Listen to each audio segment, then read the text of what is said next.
Olá, pessoal, tudo bem? Dias atrás, eu estava vendo algumas notícias aqui no YouTube e entrou um vídeo de um professor em uma sala de aula e ele estava questionando a bondade de Deus. Ele alegava que não dá para crer em um Deus que expulsou Adão e Eva do paraíso por causa de uma simples mordida em um fruto.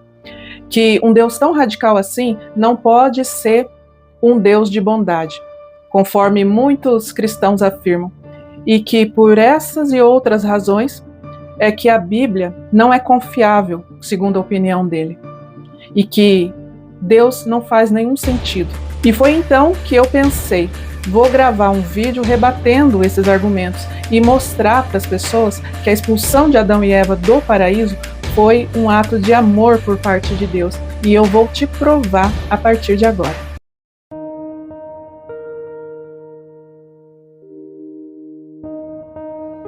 A primeira coisa que nós precisamos ter em mente é que o planeta Terra não é nosso e também nunca foi de Adão e Eva. Através do Salmo 24, versículo 1, nós somos ensinados que do Senhor é a terra e a sua plenitude, o mundo e aqueles que nele habitam. Deus é dono de tudo. Na verdade, todos nós temos apenas uma autorização de uso, uma concessão de moradia nessa terra, mas nós não temos a posse real dela. Porque, por mais que eu tenha uma escritura, por mais que eu ocupe um espaço nessa terra, Deus continua sendo o verdadeiro dono do universo, porque Ele é o grande criador de tudo. Só que Deus, segundo a Bíblia, desde o princípio se agradou muito em compartilhar com a humanidade todas as maravilhas que Ele criou na terra. Quando Deus disse, façamos o homem a nossa imagem e semelhança, todas as coisas já estavam preparadas por Deus para recepcionar o homem e a mulher na terra. E Deus preparou tantas coisas como a água, as fontes, os rios, uma luz apropriada para o dia e outra para a noite, um clima agradável, variedade de alimentos à disposição. Animais foram criados para conviver pacificamente com o homem e ali compartilhar com ele das experiências de estarem num paraíso, em um jardim tão lindo, com flores, com uma natureza tão exuberante. Enfim, Deus construiu o mundo, uma casa de aconchego, para que o homem fosse feliz. E Deus disse, tenham filhos, encham a terra, dominem sobre ela, sobre os animais, toda a erva, sementes, árvores e frutos, tudo aqui é para vocês. Sabe aquela pessoa que faz de tudo para receber bem a gente na casa dela? Deus foi assim, um anfitrião muito zeloso e receptivo.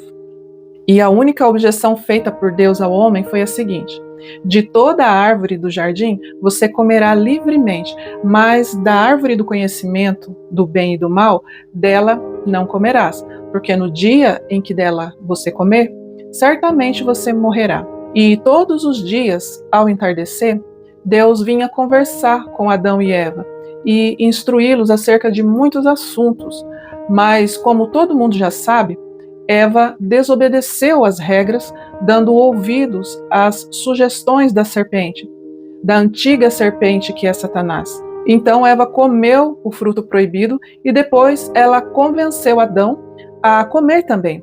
E foram ambos expulsos do paraíso. Daí vem o professor e diz: se Deus existisse e fosse bom de verdade, jamais ele faria isso, porque o castigo de Deus foi muito grande e desproporcional à ofensa que Deus sofreu. Mas se o professor parasse de interpretar a história, se colocando no lugar de Adão, e se ele começasse a analisar tudo pela ótica de Deus, aí sim o professor iria concordar com Deus e com as Escrituras. Porque imagina se você tivesse acolhido um casal, Adão e Eva, e preparado a sua casa e feito de tudo para eles. Aí chega alguém, a serpente, que nunca deu sequer um copo de água para Adão e Eva, e essa serpente tenta destruir a sua reputação diante de quem você estava tratando com tudo do bom e do melhor. E Adão e Eva acreditaram mais nela do que em você. Então eles se revoltam contra você, quebram aquele laço de lealdade, de confiança, e agora pensam mal de você. Foi exatamente isso que aconteceu com Deus. Adão e Eva deram ouvidos à serpente. Só que, na realidade, O pecado não foi mastigar e engolir uma simples fruta. O pecado morava na motivação que levou Adão e Eva a comerem. O que aconteceu, de fato, foi que, nesse dia, Adão e Eva concluíram, erroneamente, que Deus mentia para eles. Eles creram quando a serpente disse: certamente não morrerás. Deus sabe que no dia em que vocês comerem desse fruto, se abrirão os vossos olhos e serão como Deus, sabendo o bem e o mal. Essas promessas da serpente, deles terem os olhos abertos, serem conhecedores do bem e do mal, e ainda assim permanecerem vivos após a quebra, o mandamento de Deus, gerou uma cobiça, uma vontade de serem poderosos, iguais a Deus, e gerou também uma ingratidão, a ponto de achar que tudo que Deus tinha feito, tudo que Deus tinha dado a eles, era pouco, e eles mereciam algo a mais do que Deus já tinha concedido. E muitas pessoas questionam, mas por que Deus deixou aquela árvore no jardim do Éden? Não seria mais simples nunca ter colocado ela lá? Eu te digo que não. A árvore do conhecimento do bem e do mal tinha que estar ali, porque ela representava a liberdade da humanidade em amar a Deus ou não. Deus não poderia ser considerado bom se fizesse o homem igual a um robô, programado para obedecer o tempo todo. A bondade de Deus criou o ser humano com livre arbítrio, com liberdade para ser quem ele quer ser. Se a árvore do conhecimento do bem e do mal não estivesse no jardim, Adão e Eva seriam semelhantes a dois passarinhos na gaiola, que não têm chance de construir a própria história, seja ela boa ou má. E assim Deus provou que não é um tirano como o professor acha que ele é. Mas então Deus foi perguntar a Adão: você comeu da árvore de que eu te ordenei que não comesse? Então Adão disse: a mulher que me deste por companheira, ela me deu da árvore e eu comi. E nessa hora, Adão pecou de novo contra Deus. Ele desacatou Deus.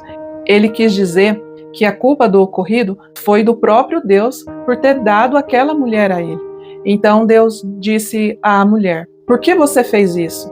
E a mulher respondeu: a serpente me enganou e eu comi. Então vejam, foram duas respostas bem curtas. Então Deus viu que nenhum dos dois haviam se arrependido de verdade, porque eles não confessaram que pecaram, nem suplicaram o perdão.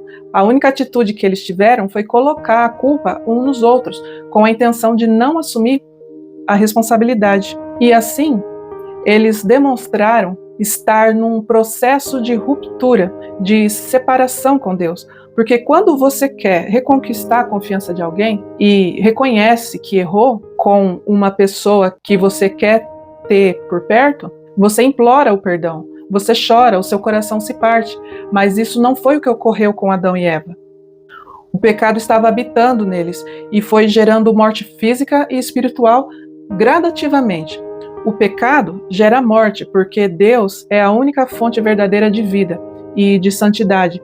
Então, pecando, eles foram desconectados, se separaram de Deus, que é a fonte divina, e estavam se apagando, envelhecendo, murchando, caminhando para a morte. Mas Deus não abandonou Adão e Eva. Deus nunca disse: vocês serão malditos na terra. Deus disse: maldita será a serpente que vai se rastejar comendo o pó da terra, enquanto o homem tentará pisar na sua cabeça. Maldita será a terra que vai produzir espinhos, mas o homem nunca foi maldito. No livro de Deuteronômio, capítulo 21, versículo 23, Deus, através de Moisés, disse que maldito seria aquele pregado no madeiro, já profetizando que a maldição que deveria ser para a humanidade iria ser transferida para Jesus na cruz. Porque Deus amou o mundo de tal maneira que deu o seu Filho unigênito, para que todo aquele que nele crê não pereça, mas tenha a vida eterna. Então a lógica era essa: se Adão sujou as mãos, ele não conseguiria se limpar de verdade se não usasse água limpa. Ou seja, o impuro, para deixar de ser impuro, ele precisa de algo puro. Então, um pecador precisa de alguém sem pecado para receber perdão e deixar de ser acusado. E seguindo esse raciocínio, Deus resolveu provisoriamente a situação de Adão e Eva. Ele matou um animal puro, sem defeito, para Adão e Eva serem perdoados. E assim, antes de morrerem, eles puderam povoar a terra, tendo filhos e netos e bisnetos, de acordo com a vontade de Deus, que foi manifestada desde o início. E por isso Adão chamou a sua mulher de Eva, porque ela é a mãe de todos os viventes. E isso foi uma grande bênção na vida de Adão.